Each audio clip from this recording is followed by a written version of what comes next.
Welcome to the Bulwark Podcast. I'm Charlie Sykes. It is May 16th, 2023, and we are in Washington, D.C. As you know, we're going to be taking the Bulwark Podcast on the road Thursday night in New York City, and you'll be able to hear my one-on-one with my colleague Tim Miller on Friday morning. Also, we continue to have more breaking news for those of you who are tuning in and want to hear about, so what happened with the Durham investigation, which ended not with a bang, but with a whimper, or as Donald Trump would put it, total exoneration. There's a lot going on there. And we're going to be devoting tomorrow's edition of the Trump trials to going through that. I'm going to be joined by Lawfare's Ben Wittes, and we're going to walk through the whole Russia story again. As you know, usually the Trump trials is on Thursday, but we figured with the breaking news that we would move it up till Wednesday.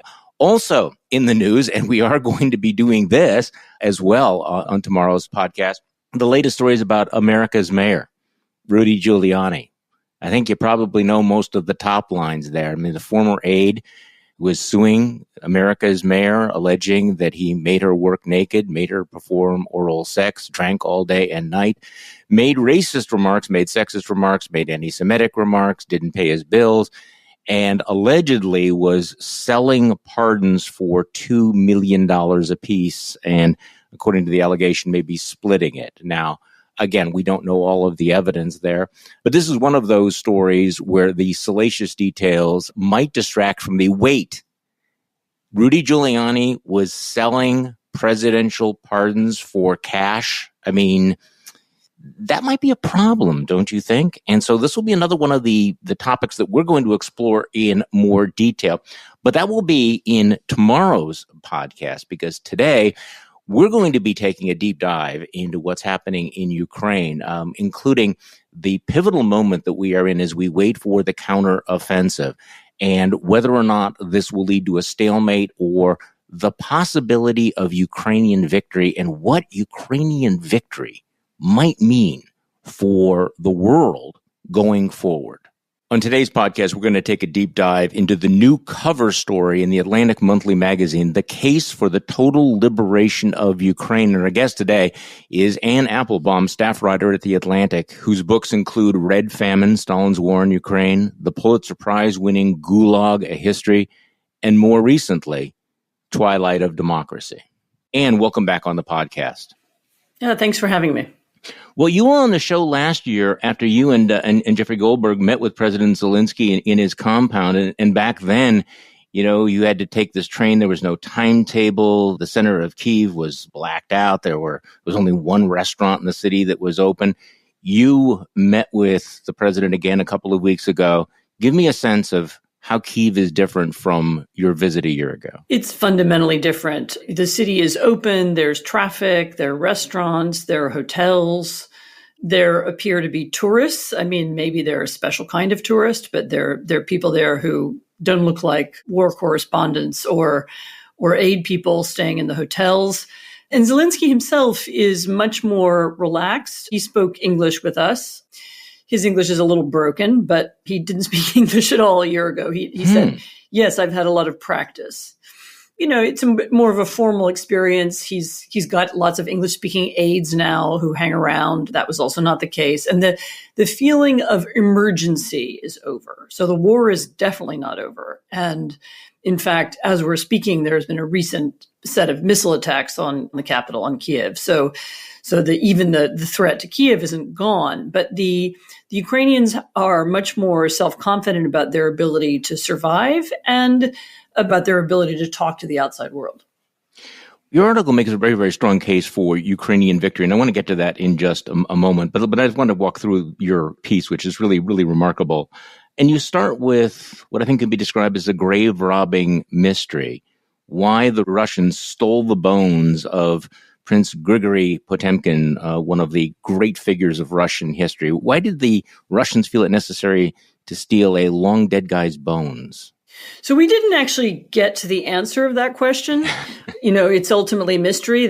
So Potemkin, for those who don't know, is famous for two things. In Russia, he's remembered as really the great imperial conqueror. He's the one who conquered what's now southern Ukraine and made it part of Russia. It belonged to other peoples. There were Cossack settlements there. There were Crimean Tatars in that region, and he conquered it, made it Russian. Outside of Russia, he's most famous for Potemkin villages. And the Potemkin villages were supposedly something that he constructed on Catherine the Great's tour of exactly that region. She went around what's now Kherson and Crimea, and supposedly Potemkin built these fake villages with, fake peasants looking happy so that she would be fooled into not knowing what she was seeing. That may or may not be true. The great biographer of Potemkin, Simon Sebag Montefiore, thinks it's probably not true, but disappointing. Yes, disappointing. But the legend sticks because it reflects something we do know to be true, which is that the ease with which autocrats are fooled by sycophants around them and the desire of those sycophants to fool them. And of course, something like that has happened again in southern Ukraine, where Putin seemed to think he would win easily. He would run this region with no difficulty because it was really Russia. And that turned out not to be the case. In any case, Potemkin was buried in Kherson in the St. Catherine's Cathedral there, which he had built. And we went to the cathedral on a Sunday during Mass. Actually, we went in between two Masses and asked to be let down into the crypt, which was quite weird. It's literally there's a trap door in the nave and you walk down a little set of stairs. And then there's an empty space and it's just got a concrete slab because they took him away. And the question is, did they take him away because they're never coming back again? Or did they take it away to please Putin? Or, as President Zelensky says, they just took it away because they steal everything. They steal what they do. Dishwashers, and washing machines and cell phones. And they actually stole raccoons from the Kherson Zoo. So, they steal just whatever they can get their hands on. And they stole the bones of Potemkin. As you recount, back in September, Putin staged that sham referendum in the city and other occupied areas when, claiming that people were voting overwhelmingly to join Russia. But as you point out, Kherson did not become Russia. The partisans fought back. So by October, it had really become Putin's new Potemkin village, right? As Ukrainian troops were edging closer. So yes, no, Kherson was a kind of Potemkin village. It was made for Putin to look like it was pro-Russian. They staged a referendum there. We know from other parts of the occupied territory that Russian soldiers in that region would send home photographs and videos of events designed to show pro-Russian activism in the region, even when it wasn't true. So there was an attempt to portray to Putin that this was somehow Russian territory, but of course it wasn't, and the people who lived there didn't want it to be. And the Ukrainian army took it back last November. I mean, it has to be said that it's still under attack all the time. Kherson is right on the Dnieper River. It's right across the river from the Russian army. So it's not peaceful and safe now, but it's also not Russia. You talked to President Zelensky about this, and he really wasn't that interested in talking about the grave robbing. He says, I don't love the past. We have to jump forward, not back. He really seems to be very, very focused on the moment right now. So he wanted to talk more about Silicon Valley than he did about Prince Potemkin. He really did. I mean, we asked him a general question about Ukraine and tech, and it was like someone had opened the floodgates, and he talked about a university that he wants to found, and he talked about Ukraine's famous digital ministry, which really has created this amazing app so that all Ukrainians can have all their documents on a phone, which of course is very important in times in the war because, people are moving around and refugees and so on. And he wanted to talk about what Ukraine would do after the war and what kind of country it would be and what it would look like. In a way, he doesn't even want to talk about Putin. He said something like, people overrate Putin. He's not that interesting. He's a figure that will be passed. We can move beyond him. And they really want to focus on what they can do now to transform the country and win the war. And these arguments about empire and Russia and so on are really, for him, boring. This conversation in your cover story really is marking that this is the pivot moment. This is the turning point. And you point out, this was a much more polished visit this time. There was, videographers and English-speaking aid. But then you write behind the polished presentation, the tension and uncertainty persist, fueled by the sense that we're once again at a turning point, once again at a moment when key decisions will be made in Kiev, of course, but especially in Washington. What are they thinking and feeling about what is happening here domestically, the debate that we are having? Are they concerned? Are they confident that America is going to be a reliable ally? So I would say they're confident at the moment. They are, I think, genuinely grateful for the support from America. It was more than many Ukrainians expected. They're equally grateful for the support from Europe. Actually, as we're speaking, Zelensky has recently returned, or he's on his way back from a trip to Paris and London and Berlin, where he got more support. And I think they're feeling pretty confident, and I think they're right, because at the moment, there's no serious challenge to Western support for this coming counteroffensive for the Ukrainian attempt to take back territory. There is a fear about what happens down the road in the U.S., especially in 2024 when there's a U.S. election. Obviously, there is a great deal of concern about what happens if President Trump, not just if he wins, but even if he's the candidate, because he's so clearly anti-Ukrainian and pro-Russian. And he will therefore have the influence to shape a part of the political spectrum and its views. So they're worried about that. And they're worried about another thing, which is that they don't quite say this on the record, but they're a little bit worried that the United States doesn't really want them to win. We want them to have a draw. We want them to take back some territory, but do we really want them to take back all of the territory and inflict a real defeat on Russia? So, take back Crimea, to destroy the Black Sea Fleet, one of those scenarios in which Russia truly loses.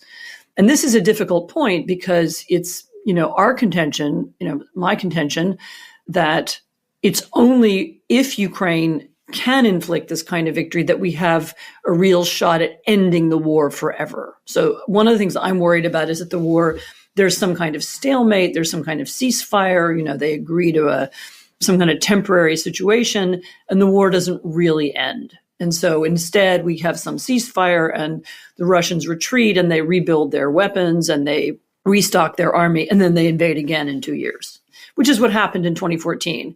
And so it's really only by really defeating Russia and by convincing the Russians that the war was a mistake and creating that kind of political change in Moscow. But I didn't mean regime change. I just mean change in their attitude towards the war and towards Ukraine. It's only then that we really end the war. Let's jump ahead to this because this is the heart of your article here, which is the case for actual Ukrainian victory. There are a lot of Americans, I think, or a lot of people in the West who are, down with if we defeat Russia, that will be sufficient. You make the case that we need to start thinking about what an actual Ukrainian victory would look like. So again, there is this debate. So what would victory look like to you? But you write that that's not a difficult question for Ukrainians. So let's just walk through that. So what does victory mean in this for Ukraine? I mean, obviously retaining sovereign control of all of the territory within its internationally recognized borders. But what does that include? So it's the only borders Ukraine has. Mm-hmm. There's only one set of borders, and that includes all of eastern Ukraine, so Donetsk and Luhansk, this area that was occupied in 2014, and it includes Crimea, that was also occupied in 2014. And so, yes, they want to return to that. And two arguments about Crimea. One is that it was the occupation of Crimea that gave the Russians the idea that they could continue their invasion. It was the failure of the world to react to that shift in borders. And second, that Crimea has been profoundly changed. It's been militarized over the last 8 years. It functions like a kind of aircraft carrier stuck onto the bottom of Ukraine. It's full of soldiers and weapons and actually prisons. This is where a lot of Ukrainians from the occupied territories are in prison. And so it's become this kind of militarized zone focused on the southern Ukrainian coast. And so it's just dangerous for Ukraine to have it there.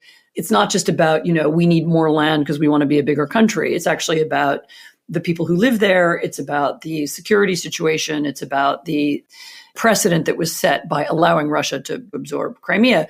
But there are two other things the Ukrainians talk about as well. One of them is some kind of justice. So some kind of recognition that there were war crimes, that there was damage done, then some kind of compensation, and that could take a lot of different forms. Mm-hmm. And then the third thing is that Ukraine be part of some kind of security system after the war. So probably will not be NATO because NATO membership requires the votes of every NATO member, and that probably wouldn't happen at this point. But some kind of, coalition of the willing or some group of countries who are willing to guarantee Ukrainian security just so that they can begin to rebuild the country, investment can come back in, the refugees can come home, and that there's a feeling that the war is over. Not that it's been delayed for a few years, but that it's actually over because that's really what Ukraine needs to recover. And those are the sort of basic building blocks of some kind of secure peace as far as they're concerned from their point of view. So they're going to be under pressure, even if the counteroffensive is successful, to if you drive the Russians out of what they had taken in the last year, that we could have a ceasefire. But you point out, the negotiations that leave a large chunk of Ukraine under Russia's control, that's a non-starter for them right now. They're going to resist that. So we are now talking about, at some point there's going to be a conversation, right? That we need to take Crimea back. And, this is very symbolic for Russia, but it's also that way for Ukraine. Is that going to be the real flashpoint in the discussions of when do you end this war, when the Ukrainians say, we must take Crimea back? And is the West going to tell them that's a bridge too far? A lot depends on the progress of the war in the next few months. There is a Ukrainian preparation for a counteroffensive. They are training troops in Germany and Poland and elsewhere. They are learning how to use new weapons that they've just got. I mean, it may not look like tanks streaming across the countryside. It may be in little bits and pieces. I'm not quite sure what it's going to look like, but there will be an attempt to take back territory. And some of this conversation will depend on that. I mean, once the Ukrainians take back more of the southern coast, if they can, then they are in shooting reach of Crimea anyway. And I don't know how we stop them. We say, what, you're not allowed to keep going? I find that conversation hard to envision, without them being given something in exchange for that. But yeah, there could be a moment of tension when people in Washington and Berlin and Paris start to worry about reactions of Moscow. Although I also have to say there's been a change since the beginning of the war in most Western capitals. There was a lot of fear and worry about the Russian use of nuclear weapons at the beginning of the war. It's abated for a couple of reasons. One is that, we've crossed supposed red lines and there was no reaction. Secondly, it's pretty clear that both our deterrence and China's deterrence have had an impact in Russia. Thirdly, it's not clear how the Russians could use nuclear weapons in a way that would make any difference to the war. I mean, wind blows to the east in that part of the world and, they want to hit their own population. I'm not sure they do. And so there's been a little bit of a sense that was it's something that Putin does to scare us, but it's not as realistic as we thought it was. And so that fear has relaxed quite a bit. As you point out, though, in Western capitals, the preoccupation with the consequences of a Russian defeat has meant far too little time spent thinking about the consequences of Ukrainian victory. You make a very interesting observation about whatever happens to Putin, because I think there are a lot of people who think, well, okay, at least he is, the devil that we know, who's going to take his place. If I understand your point, you're saying that the worst possible successor imaginable would still be preferable to Putin. It can't get worse. At this point, anybody's preferable. I mean, first of all, whoever comes next, however evil or ugly or vicious they might be, is instantly less powerful. They don't control the same patronage networks. They don't enjoy the same legitimacy. They're instantly the focus of a power struggle. So instantly, it's a much weaker leader. And secondly, whoever comes next didn't start the war, and so has at least theoretically, a better chance of ending it. They can blame it on Putin, say it was a terrible idea, and they can end the war. It would be psychologically easier for someone else to do it. That doesn't mean it would happen, but it's a possibility. We have this problem with Russia going back decades, actually, of always preferring whoever it is that we know and we've met, however bad, he might be. I mean, there were commentaries when Stalin died saying, well, now we have to worry about the hardliners waiting in the wings. I mean, we were talking about Stalin, saying one of the worst criminals of the 20th century. And I think letting some of that go and thinking, that there could be something better or something different. And I'm not saying that there's going to be a democracy or it's going to be a liberal society or anything. I'm not trying to imagine futures that I would like to see. I'm just saying that whoever comes next is weaker, and that's better. And also, one of the consequences of a Ukrainian victory might be that it would inspire people around the world. I mean, this would set a fire. Talk to me about that, the consequences of a victory. This is something I've been told. I mean, I'm told this by other people. Mm-hmm. So whether it's Venezuelans who know that Russia backs their government and helps keep Maduro in power, or whether it's Iranians who know there are close links between their government and Russia. The Iranians have lent drones to Russia. It looks like Russia advised Iran on how to put down those extraordinary demonstrations that we saw there a few months ago. People in other places are aware that Russia plays a role in backing autocracies, in supporting illegitimate regimes. And there is a genuine feeling that a loss for Putin, proof that, autocracy doesn't always win, would be good for democracy movements and activists in other places. And some are very obvious. They're much closer. I mean, Belarus, obviously, if something happens to Putin, Lukashenko is immediately the next target because he's totally held up and totally propped up by, Russian police and Russian journalists and Russian operatives of different kinds. So, but even in much further places, where Russia plays a role just in backing this dictator or that, the loss would be really important, even if just psychologically. I think it would be very, very important in many countries that you don't think of. I'm almost sensing an outburst of optimism here. I mean, it wasn't that long ago that it felt like the autocrats were winning, that the authoritarians were on the march. Give me your sense now, looking back on, because, there was a time before the invasion when you looked around the world, you looked at Poland, you looked at Hungary, you looked at Turkey, and it was this global resurgence of authoritarians and the retreat of democratic forces. So I think we're still in that surge. I'm not so optimistic as to think it's over. And in fact, I think one of the reasons why Putin invaded was because he believed in that surge too. I mean, he felt buoyed by his own successes and by the successes of his imitators and friends around the world. And that was one of the sources of his belief in victory.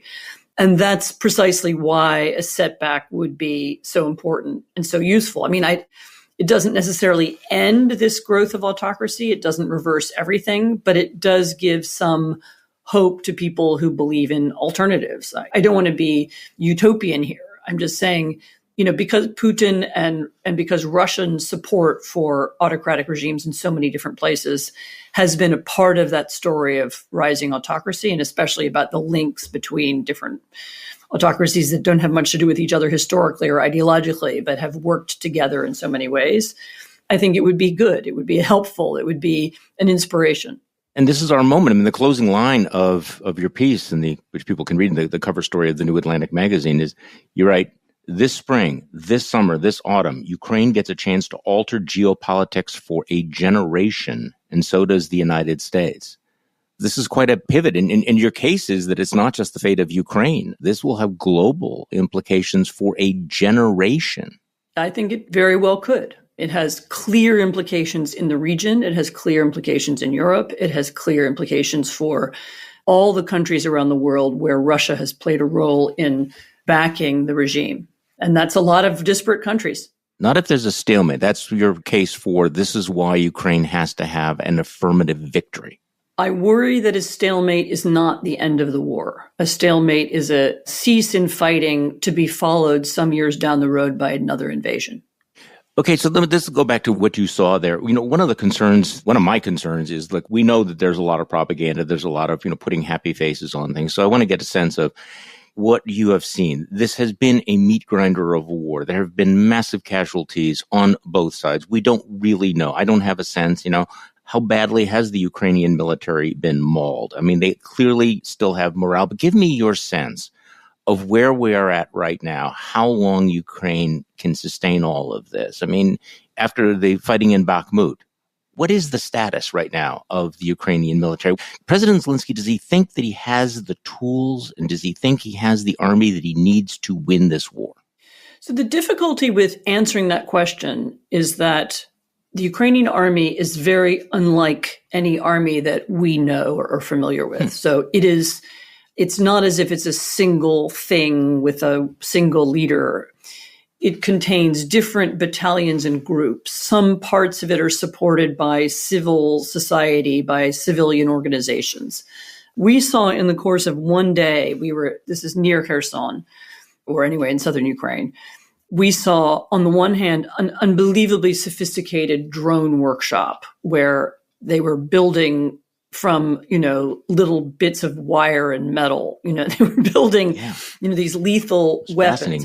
They don't have enough long range missiles. And so they are building these kamikaze drones that you've seen actually in action over the last few days that can strike long distance targets. And they do that with, again, the Ukrainians who have come home from Silicon Valley or who were working in the tech industry and who are now working for the army. That's on the one hand. On the other hand, we were also taken to see an infantry brigade. We saw the artillery that they were using, and it was pretty primitive. I mean, it looked like stuff that the Soviet Union used in Afghanistan in the 1980s. And they run the gamut from the most high-tech equipment you've ever seen, including some of the most high-tech military software that has ever been used. It does algorithmic warfare. It takes in huge amount of information and, helps people target and prioritize targets and so on in a way that, that's really extraordinary. And at the same time, they have it's a very long front line. There's an enormous lack of sophisticated weapons in large parts of it. And so it's very hard for me to give you a clear estimate. All I can tell you is that Ukrainians are self-confident. They are training, new brigades of men. They have not lost everybody. They believe they can keep going. It is important for them that the war not go on indefinitely. I mean, not just for the sake of the army, but for the sake of the society. They too are trying to think about how it can end this year. As I said, it's hard to rate it because it just doesn't look like the American army or even like the Russian army. Well, this is what I was struck by in your piece, the way you described this unusual nature of this grassroots fighting force. I mean, it helps explain why it's hard to describe and why Ukraine was underestimated at the beginning. And just read one of your paragraphs. An open network, flexible society, one that is both stronger at the grassroots level and more deeply integrated with Washington, Brussels, and Silicon Valley than anyone realized, is fighting a very large, very corrupt top-down state. And so you describe farmers defending their land, 20-something engineers building eyes in the sky against a country that thinks that the way to fight a war is to send waves of poorly armed conscripts to be slaughtered. I mean, you get the sense of two completely different societies at war here with completely different metrics of success. Yeah, I mean, that was the mistake we made at the beginning of the war. We thought this was a big Soviet army fighting a little Soviet army. Mm-hmm. And in fact, Ukraine had become something. There's still Soviet elements in Ukraine, and I don't want to over-idealize Ukrainian society either, but it's pretty clear that the most advanced, the most active, the young generation, the next leaders, are people who think very differently from the way Soviet Ukraine thought in the past. And we missed that moment. We didn't see that had happened there. And so that was why it was hard to understand. And so you do have, again, people who are using sophisticated technology, people who think flexibly, people who organize for themselves. I mean, you have a lot of these kind of almost self-organized brigades in Ukraine against an army, a Russian army whose soldiers are mostly just trying not to die. I mean, they don't particularly want to be there. Most of them don't understand why they're there. And so their goal is to just stay alive. And that creates a different fighting dynamic. So let's talk about what's been happening, recently. They still don't have the fighter jets or the most advanced long-range missiles that they would clearly like, but we do have, and correct me if I'm wrong about any of this, Patriot batteries have been deployed. The British just decided to give them a very advanced missile system. Can you talk to me about that? Because that struck me as a ratcheting up of Western support, that finally the Germans and the French are becoming more engaged. The British are willing to give them more sophisticated weaponry. Why is this happening now? I think it's happening now because the Ukrainians continue proving that they can do it. There was a lot of skepticism about Ukraine in the beginning, including about their ability to learn new weapon systems and would they really know how to drive our fancy tanks and would they be able to use this stuff responsibly. And as the war has gone on, people have begun to have more faith in their competence and in the possibility that they might win. And they have been asking for longer range missiles because that enables them to hit Russian, ammunition dumps or logistics bases behind the lines, which helps them win, obviously. That's why they've been asking for it from the US, and now they seem to have got a version from the British. I mean, I think that Europe has made a really important turn. As you know, there's even a German word for it, Zeitenwende. But both in Germany and in France and in the UK, but also elsewhere in the Netherlands and, even Spain and Italy, which have very little direct interest in this part of the world, have so far gone along. And they've understood some of what we were talking about before, the political significance of the war, the defeat of Russia is very important for the security of Europe and also for the success of democracy in Europe over the next decade. as people understand better that the Ukrainians have competence to do these things, they're more willing to give them weapons. None of this guarantees victory, but there has already been a kind of sea change in Europe. Well, and this was one of, obviously, Vladimir Putin's major calculations, that he thought that the West was weak, that it would be divided, that it would not step up, that NATO would not, come even closer to his borders. Among the more surprising things for me as an outsider, and I know you know this intimately well, give me your sense of what happened with Poland, which was one of the countries that had been heading toward an authoritarian, anti-Western political culture, and yet really did step up. And again, this is one of the things that I did not have on my bingo card when this war began. What happened in Poland is that Poland universally felt that the invasion of Ukraine was a security threat to Poland. It looked to everybody like 1939. It looked like there was a joint German and Soviet invasion of Poland in 1939. Even the photographs looked like that. I mean, even the women in headscarves at the train stations, it looked like that. And so there was a kind of national shudder, bipartisan across all political parties, and a desire to help the Ukrainians and to fight back. Unfortunately, I have to tell you that the anti-Western, increasingly authoritarian tendency of the Polish ruling party is not gone and has actually gotten rather worse. And Polish politics are very ugly right now. The media of all kinds is under attack. I just read a couple days ago that there's one big independent radio station which might not get its license renewed. There are all these fake investigations of political leaders all across Poland, the sort of fake corruption investigations. Almost everybody's being harassed somehow. And actually, I'm worried about, there's an election in October, and the whole run up to that election campaign is going to be very ugly. And there's even talk about whether they might suspend it or declare martial law or something else. So you have Poland's security interest, which is in sticking with by which, by the way, they mostly mean the United States. They're still not speaking to the Germans. They don't get along with the French. American weapons are coming through Poland, and they're happy about that. But so they have their security interests, which are about pushing back against the Russian invasion, and the political interests of the ruling party, which are still in trying to establish a one-party state. So I'm afraid it's not as transformative a situation as you might hope. So let's go back to the beginning about this counteroffensive that we're waiting for. You write with Jeffrey Goldberg, the future of the democratic world will be determined by whether the Ukrainian military can break a stalemate with Russia and drive the country backwards, perhaps even out of Crimea for good. So how optimistic are you as we sit here today? I'm an optimist who worries a lot.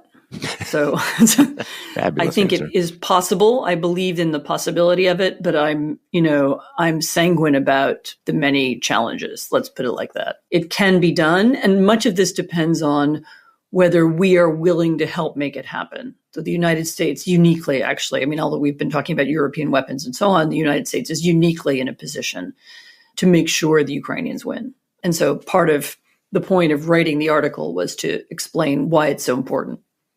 And the article is The Case for the Total Liberation of Ukraine in the Atlantic. It is the cover story by Anne Applebaum and Jeffrey Goldberg. And thank you so much for coming back on the podcast and for this rather remarkable piece. Thank you. Thank you so much for having me. And thank you all for listening to the Bulwark Podcast. I'm Charlie Sykes. We will be back tomorrow, and we will do this all over again.